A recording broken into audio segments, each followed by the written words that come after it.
дӯстои азиз, як маслиҳати зур медиҳам, албатта ба инобат гирен. Агар шумо хоҳем ки шумо дар ҷое набошен ҳурмат кунанд, дар ҷое набошен, агар шиностон бисёр шуданашон хоҳен, агар аз позитсияи ба позитсияи аз ман гузарен. Аз шумо мефаҳмам ин чи аст. Фақат савол натен ки ба ман чӣ фоида аст.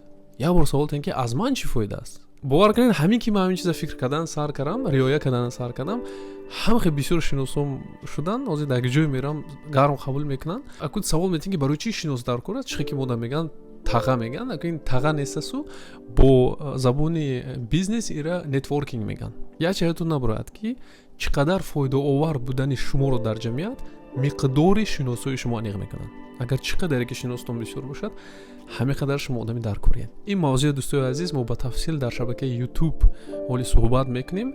метавонед ҳам дар онҷо обуна шавед. Бо шумо буд Лоиҳаи Якфоиз, ман Икром Шехсаидов. мо давом медиҳем.